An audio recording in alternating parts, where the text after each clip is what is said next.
Good morning, frothers, and it's another brew day here at Wheatlow Brewery. I'm following on from Old Hooky last week. This week we're going to do their normal bitter, which is simply called Hooky. Sometimes it gets confused if people abbreviate Old Hooky to Hooky, but there are actually two beers. One's called Hooky, 3.4% bitter, and the other is Old Hooky, 4.6% best bitter.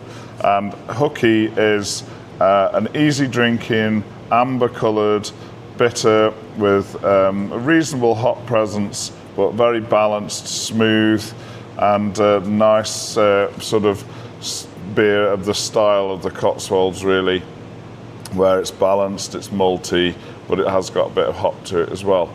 Now it's 3.4%, but it isn't one of these beers that's been recently changed to 3.4% for duty reasons. I've had a look in this old book, 1997 Real Ale Almanac, and although it was called Best Bitter then, I think, in those days they called it Best Bitter, which is somewhat of a misnomer, but never mind, because a Best Bitter is normally a bit stronger, but it was always 3.4%, and more recently they must have changed the name to Hooky, or so I believe. So it's a straightforward recipe. Again, I'm very fortunate to have the real brew sheet from the brewery, and so I know the exact ingredients, and it's really simple. It's 95% moreish Otter, 5% crystal, medium crystal malt Simpsons, or it would be 95 and 5%, were it not for the fact that there's a bit of Dixon's enzymatic malt in there as well, which is a Simpsons product.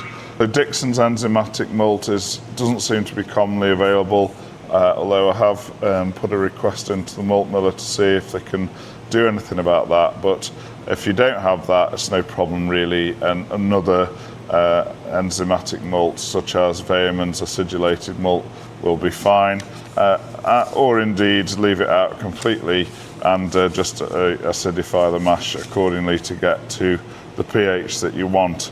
But they use it there, and at 1.5% of the malt bill is that, 4.7 crystal, and 93.8% moreish Otter. Can use crisp or Simpsons because they use both at the brewery. They've got a silo of each. When one empties, they go on to the other, keeping both maltsters on board. So we're going to mash it in at a normal sort of ale temperature, 66.5, and they do it at 152 Fahrenheit, I believe, which is I think about 66.5 degrees centigrade, 66.7 perhaps.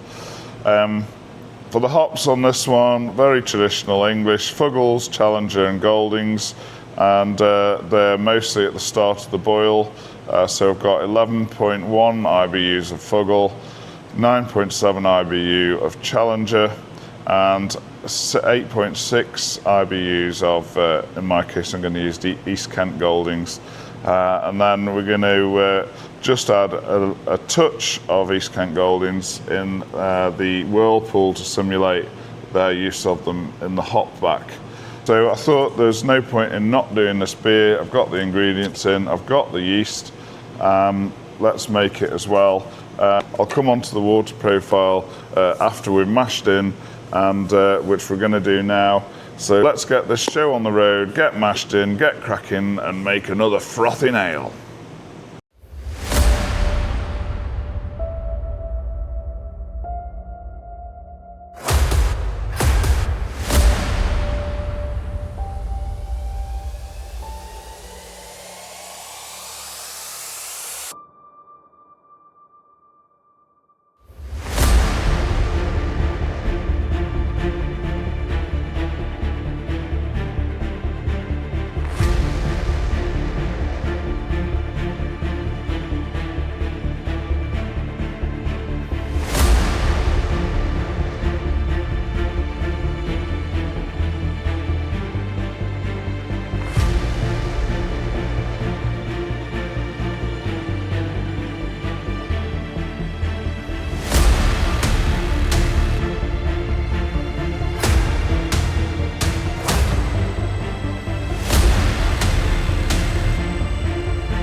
come up against a recipe development challenge that hopefully you can help me with, because I mentioned earlier I've got the actual brew sheets from Hook Norton, so I know that this recipe is 95% Simpson's moreish Otter, 5% Simpson's medium crystal specifically, and I also know that Old Hooky is similar in about 90 to 10%. However, when I look at the specification data from the brewery, the colour target in EBC for Old Hooky is 37.5, and when I put that ratio of ingredients into beersmith, it's coming out at 21.9 EBC.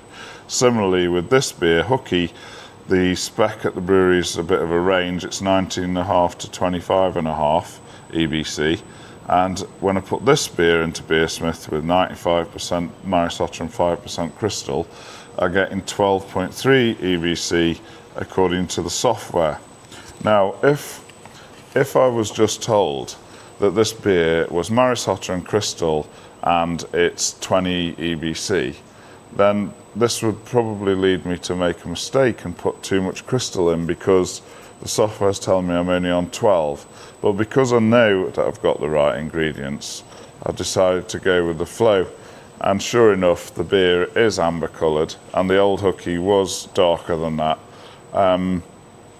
So if any of you know why it seems to underestimate the colour extraction from crystal malts in the software, then please let me know in the comments, because I've got some recipes to develop, for example Theakston's Old Peculiar, where I know the malts but I don't know the ratios, because Theakston's are a bit more careful about the information that they give out about their recipe, so I've got to fill the gaps myself. Now if I try and go off the colour and whack the crystal or other malts in there to get the colour up according to the software, then I think I'm going to get it wrong. So let me know what you think of that in the comments. Some of you have been kind enough to say that you learnt a lot from watching the Wheatlow channel, but the person who's learnt the most on this job is definitely me, because each time I dive into a beer, of course, I learn a lot about that beer and any sort of special or new techniques or ingredients. But also, once I release the video, I always get some useful comments saying, well, what about this yeast, or have you tried this, or what about that? And so I'd be much better equipped actually to make the video after I've already made it and had those comments. For example, somebody suggested, in fact more than one person suggested a yeast that would have been more suitable for the Heineken, for example. So it's been great to learn from you. So please let me know in the comments what you think about that specific thing, about how to get the colour right with these crystal malts, because the software doesn't seem to be helping me. So 3 hops, Fuggles, Challenger, and then 70 of EKG as well. So that's it for hops actually, just a few to go in the whirlpool, so it's not that many hops, but it's just quite a weak beer, so it'll still be balanced. And also, of course, they use leaf hops. I'm using pellet hops, but I have toned them down a little bit to reflect the fact that you get probably 10% more extraction from a pellet hop by weight. So I'll get them in now, because it's 82 degrees. First wort hop it if you like. I'll stop it boiling over because it's quite full. I had a good efficient mash. I'm going to use some leaf hops if I've got some for the hop stand in the whirlpool in my case, but it would be in the hop back in their case. It's only a little addition anyway. Right, the yeast for the Hooky is the yeast that I've skimmed off the Old Hooky, and I've probably got enough, but I also want to make sure that it's awake. It's been in the fridge like this for about a week, so I'm going to put it in a bucket, put a bit of malt extract, and get it going a little bit, just to make sure that it's really on point when I pitch it. Smells good. It's frothy.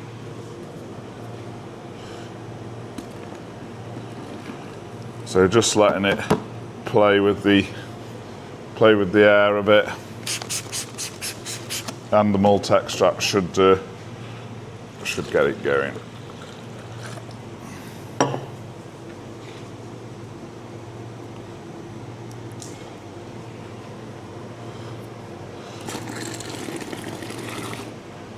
Right, so I'll just put a cloth over that and let it see what it does, but note the depth now. We'll see what it is if it gets going.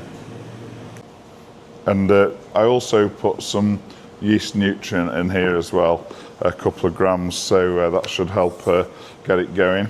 I'm never quite sure, should I add the yeast nutrient to that, i.e. the starter I suppose, or should you just add it in the main batch, because sometimes too much yeast nutrient can be detrimental. Answers in the comments, please. Just have a look at this yeast already. It's been in there about 10 minutes.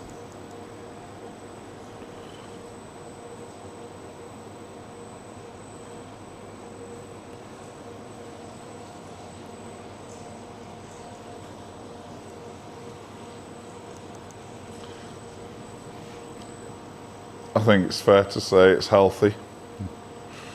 Super. Right, now remember when we talked about the water profile for Old Hooky, I said I wasn't quite sure what it was, and that I thought we should emphasise the chlorides over the sulphates to help make a malty beer, but I wasn't sure, and it could well be that it was a balanced water profile.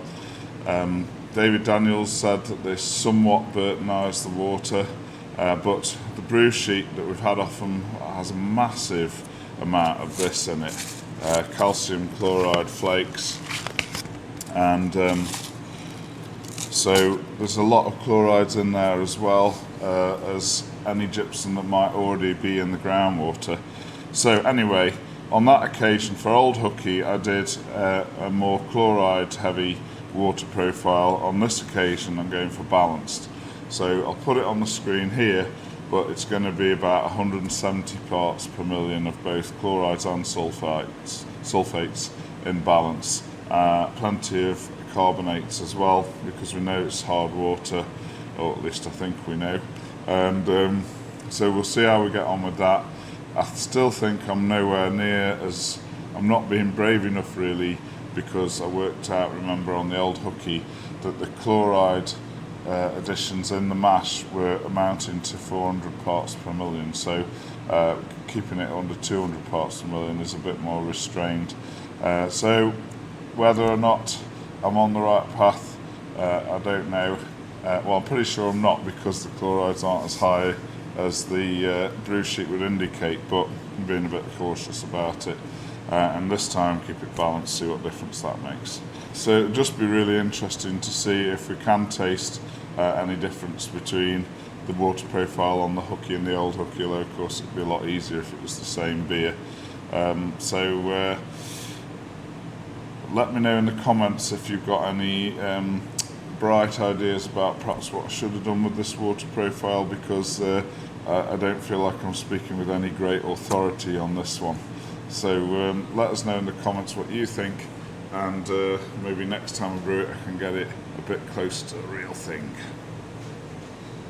And if you want a bit more background about Hook Norton, then the last episode was a feature-length episode where we tour the brewery and everything, and that's about the Old Hooky. So if you missed that, have a look for that episode when you've finished here, and that'll give you a bit more background into the brewery, which is a beautiful old 5-story, I think, Victorian tower brew house with a steam engine and everything. So it's a lovely place, and Shire horses and a dray for local deliveries, and everything that is lovely to see in a heritage brewery.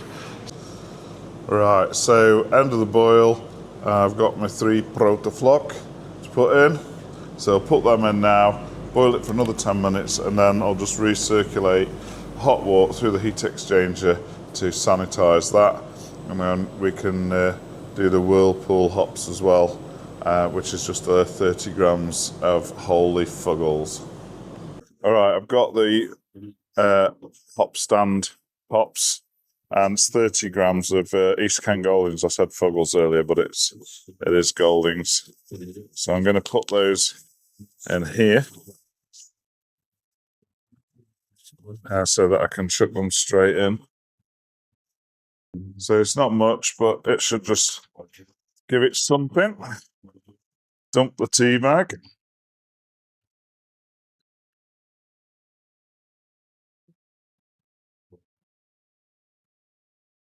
Super.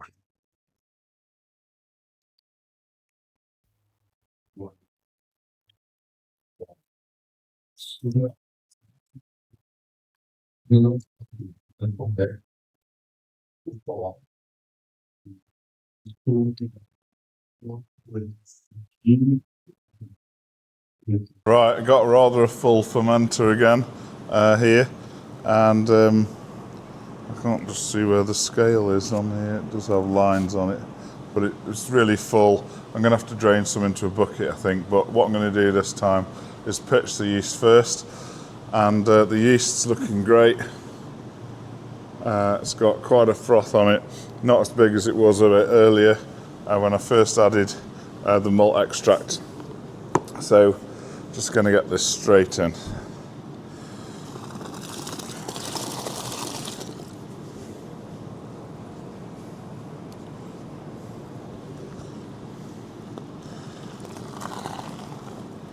So we're going to go for open fermentation again. I expect it's going to get going pretty quickly. I've kept the temperature, well, it's actually 20 now, but I've set it to 18, so it'll be 18 in 10 minutes.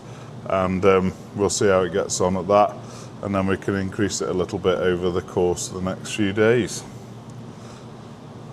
See how long it takes for the froth to get going.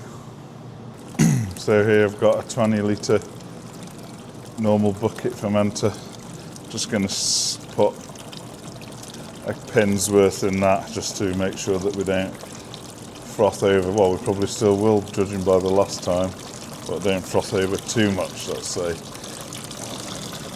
Doesn't really hurt for it to aerate at this stage, does it? Get the yeast going.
Right, frothers, just doing a quick impromptu tasting because I've opened tonight a cask of Hooky. Now Hooky is the best bitter, they call it best bitter, but it's 3.4% bitter. According to the style, you probably call it a bitter rather than a best bitter, because best bitter tends to be 4.5 or so, but anyway, it's 3.4, and I've got a bottle here of the Hooky, and I've got a pint of what I've brewed, and it's amazing clarity. It's got a creamy head. I have poured it through the spot. Right, so I'm going to compare the bottle to the draft was going to say the real thing, but this is the real thing, and the draft is not the real thing.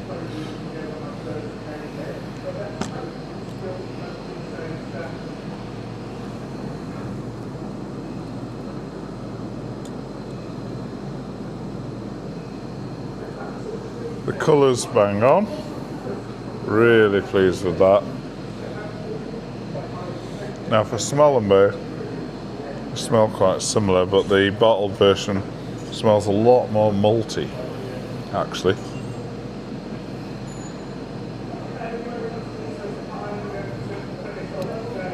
And it tastes a lot more malty.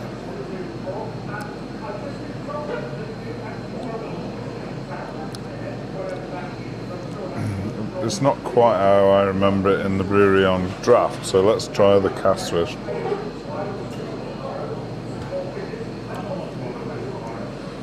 Well, that is... I've got to say, frothers, that I'm really proud of this beer.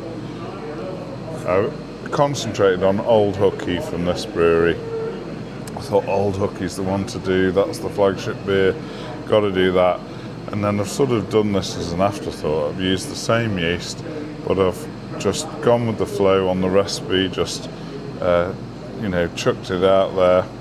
It's absolutely pin bright. It's only been in the cask about 4 days. It's 3.4% beer. And the other thing that I did was I changed the water profile. So if you remember, for Old Hooky, I went a bit more heavy with the chlorides, and for this one, gone balanced at about, I think, 180-ish parts per million for chlorides and sulfates, and I can taste the minerality in this beer. So you get an initial malty sweetness, a little bit of orangey sort of hoppiness, and then that lovely dry minerality at the end. This is something that I've been seeking in cask beers that I've brewed. I really wanted to get that in the Bass. It's something, perhaps it's from the yeast, perhaps it's from the mineral content, but it's come alive in this beer. So pleased with it. Absolutely quaffable. That minerally dryness just at the end just makes you want to go for another sip. It's really quite remarkable. So really pleased with that. It's probably not fair to just taste it against the bottle, but when I tasted Old Hooky against the bottle, I thought the bottle was better. Certainly it was a bit more bitter. In this case, the cask's definitely better. So I think it probably hit the mark better. If we tried this against Cask Hooky, it would probably be pretty similar. But if you're abroad and you haven't had a lot of English cask ale, or you haven't had any for a while, it's really hard for us to describe the subtlety of cask ale. And we talk about subtlety all the time, don't we? And this basic, if you like, 3.4% beer has just got that subtlety. So got the layers, some kind of caramelly sweetness, some kind of almost toffee-like thing. Next layer is a sort of orangey and but smooth, an orangey smooth hoppy bitterness, and then at the end you get this sort of minerally thing that dries out your palate, makes you just thirst for more. That is beautiful, and it reminds me a little bit of Dixon's Best Bitter as well. That's got that same quality, that moorishness. So anyway, frothers, I'm really, really pleased with that. The yeast's good, and the other thing about it is it's reminded me of some of the qualities that I was trying to get a while ago when I was brewing Bass. I was trying to get those kind of things, that slight drying at the end of the beer, slight minerality, got it there. So could we possibly try this yeast with Bass to get the Bass right? Bass, I think, got some history with Whitbread. Hook Norton say this is a Whitbread strain. Could this possibly be an answer to Bass? Don't know. But obviously, damn, I don't know if that's the right approach, but now that I've thought of it, I'm probably going to have to try it. So, really pleased with that. I've just tasted the bottle again. The bottle isn't really doing it, to be honest. It tastes quite sweet, quite malt forward. This seems more balanced, and that lovely dryness at the end is great. Look at the head retention on the glass. I have poured it through a sparkler. I know that's not traditional down there, but I just can't help it. So I'm really pleased with this beer. Even though Old Hooky was the flagship of the project, I think this is probably the bigger success. So frothers, I better finish the rest of this delicious pint because, as you can see, it's a frothing ale. Cheers.